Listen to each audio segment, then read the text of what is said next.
As águas da cidade da Guarda também já tiveram excesso de alumínio. A população da Guarda correu riscos semelhantes aos de Évora, onde vários hemodializados morreram devido ao alumínio. A situação está agora controlada, mas a população da Guarda não ganhou para o susto. Artur Pires foi à Guarda saber o que se passa. Durante meses ou anos é quase impossível determiná-lo com exatidão. A água consumida na Guarda, captada no rio Mondego, registrou a presença de alumínio em valores muito acima dos máximos aceitáveis. Só por acaso, em abril passado, uma análise da ARS permitiu a descoberta deste facto. É que, só depois do caso de Évora, se começou a considerar a importância das características físico-químicas da água. Até aí, apenas o aspecto bacteriológico tinha relevância e desde que os resultados dessem a água como própria para consumo, ela era lançada na rede sem outras preocupações. Ainda hoje, os tratamentos a que a água é sujeita em muitos municípios são feitos quase que a olho e, portanto, sem qualquer rigor científico. Na Guarda, a situação era ainda mais grave, porque as águas do Mondego são, por natureza, ricas em alumínio. Análises feitas antes de qualquer tratamento chegaram a dar valores quase 4 vezes acima do máximo legal. E no tratamento, ainda mais alumínio lhe era acrescentado. Só por acaso, Évora não se repetiu na Guarda. A intervenção dos técnicos da Direção-Geral do Ambiente acabou por ser determinante para se encontrar uma solução. Toda esta situação leva a concluir que daqui para a frente será necessária mais atenção e, sobretudo, mais profissionalização, maior formação nos tratamentos. Essa é fundamental. É isso mesmo que deve ser feito.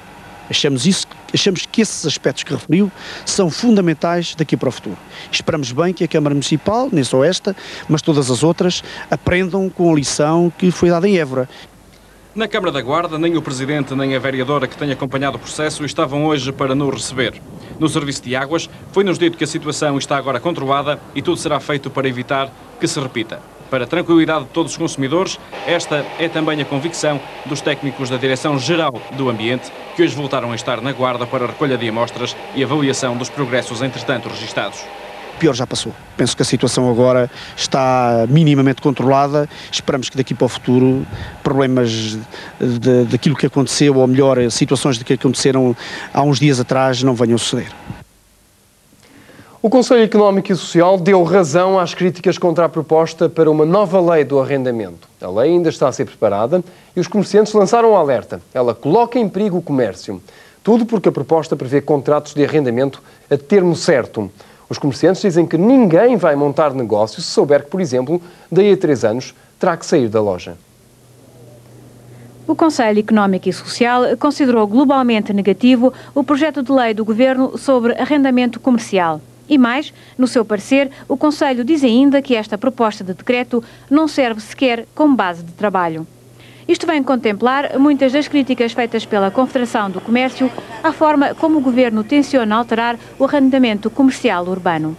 O preâmbulo deste parecer tem, de facto, uma carga, tem uma mensagem para o Governo que, em meu entender, e eu acredito perfeitamente que o Governo, perante esta mensagem que está implícita no parecer, não terá certamente coragem de avançar, de facto, com o projeto tal como ele estava elaborado. Entre os pontos mais polémicos da proposta apresentada pelo Governo está a atualização livre e ilimitada das rendas em vigor. No seu parecer, o Conselho Económico e Social defende a noção de renda contratual justa e considera a necessidade de graduar ao longo do tempo o aumento da renda.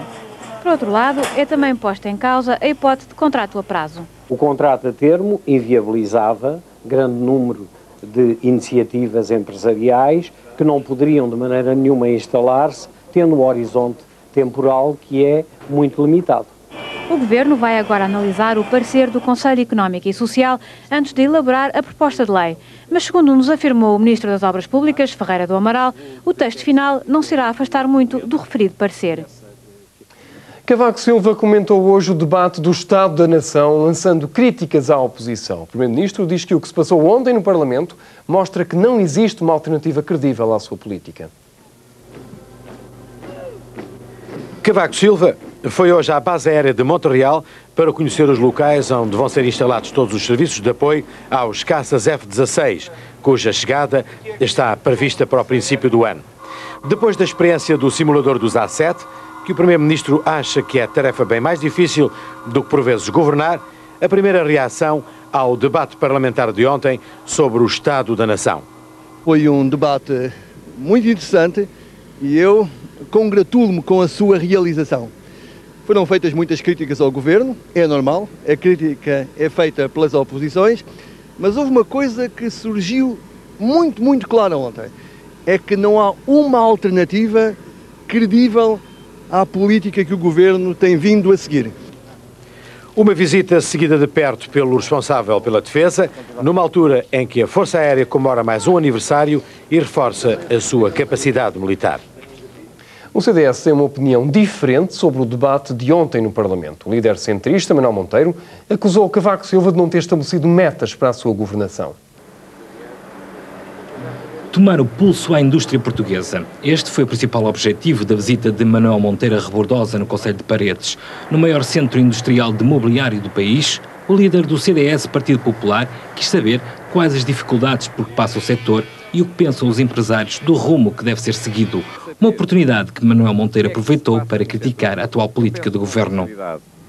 Que mais do que os políticos andarem a falar em taxas de juros, em valorizações da moeda, em taxas para um lado ou para o outro, que são seguramente questões importantes, há um aspecto que me parece essencial definir de uma vez por todas, e é isso que a classe política tem de fazer. O que é que quer de Portugal? Quer que Portugal seja o quê? Quer que Portugal seja um país de serviços? Quer que Portugal seja um país de indústria?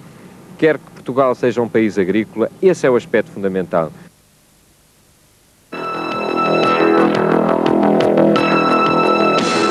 Descoberta uma droga eficaz no combate contra a SIDA. O insólito é que o medicamento provocava malformações nos fetos nos anos 50. É um assunto para daqui a pouco.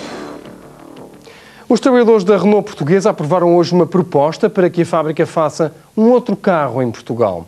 O novo carro serviria para salvar postos de trabalho, mas a Renault não parece convencida. A fábrica vai mesmo despedir mais de 300 trabalhadores em Portugal. O governo português sabe e a administração desta empresa também estão juntos, eles estão juntos nesta luta, são eles que querem pôr os trabalhadores da Renault na rua, assim como querem pôr outros trabalhadores destas empresas. Olha, eles a mim, se for despedido, dão-me 3 mil contos. Se for lá de livre vontade, eu levo 5. Eu não estou a pôr o meu posto de trabalho à venda porque não estou interessado, eu queria ficar aqui até ao fim. Estes franceses, como aqui vieram, disseram que a Renault portuguesa, que um dia mais tarde e sempre seria uma família, pois para mim, nós poderemos ser uma família, mas é sem estes porcos cá dentro. Trabalhadores da Renault portuguesa atingidos pelo desemprego. São cerca de 320 pessoas.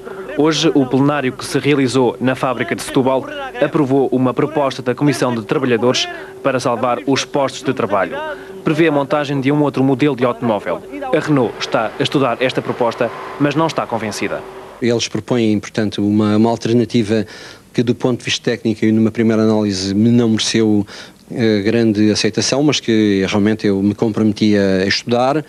É evidente que se nós tivéssemos possibilidade de produzir não um modelo, mas dois, em vez de 240 viaturas, 300, 600, é lógico que seria necessário mais pessoal. Simplesmente isso não é dito, não é ditado, aliás, só pela vontade nem minha, nem dos trabalhadores, é ditado por um monstro que se chama mercado. Ele é que comanda, efetivamente é isso. A Renault diz que o despedimento é inevitável. Como o mercado mundial está em queda, tem que se produzir menos. E sem despedir trabalhadores, a fábrica poderia mesmo ter que fechar. A Renault está a negociar o despedimento destes 320 trabalhadores, a que se juntam 270 contratados a prazo, afastados em finais do ano passado. A administração da empresa lançou um plano social de apoio aos desempregados, que também não estão convencidos.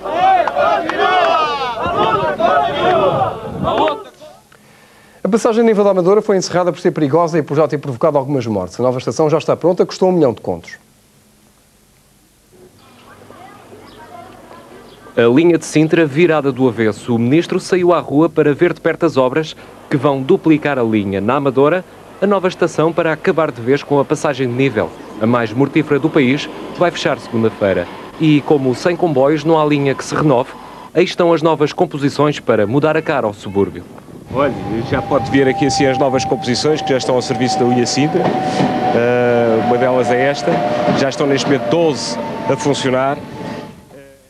Nem de propósito. Ao todo, São 60 milhões de contos para modernizar tudo. As obras ainda correm, obras que o Ministro diz que não vai inaugurar. Ao fim e ao cabo, o tempo de cortar fitas já lá vai. Eu sou acusado de gostar muito de inaugurações e por acaso gosto, e neste caso não vai haver um dia de inauguração, vai haver anos de inauguração que vai sempre melhorando daqui para o futuro. A nova política de um Ministro atento às críticas. Lá para 95, Ferreira do Amaral promete a linha de Sintra vai ser a melhor do país, mesmo sem inaugurações. As televisões públicas de toda a Europa estão reunidas em Lisboa para falar de serviço público. Dizem que as audiências contam, mas não são tudo. Dar ao público programas de qualidade sem baixar demasiado nas tabelas de audiências. É o difícil equilíbrio que as televisões públicas de toda a Europa tentam atingir. Com a concorrência dos operadores privados, os membros da União Europeia de Rádio e Televisão debruçam-se sobre o papel do serviço público de televisão. No momento, porém, em que a televisão de serviço público se vê denigrida e confrontada um pouco por toda a Europa, com críticas exacerbadas e tantas vezes injustas e demagógicas, porque destituídas de ponderada e sólida argumentação, que vão ao ponto de pôr em causa a importância da sua missão e as condições mínimas do seu financiamento, é imperioso o esclarecimento da opinião pública. Para fugir à ditadura das audiências, as televisões públicas tentam reforçar a sua identidade e vocação. They are the only ones serving society in the full range of interests for masses and minorities, and also for cultural aspects which are lost in a commercial television scenery, as by all experience, not only in Europe but worldwide.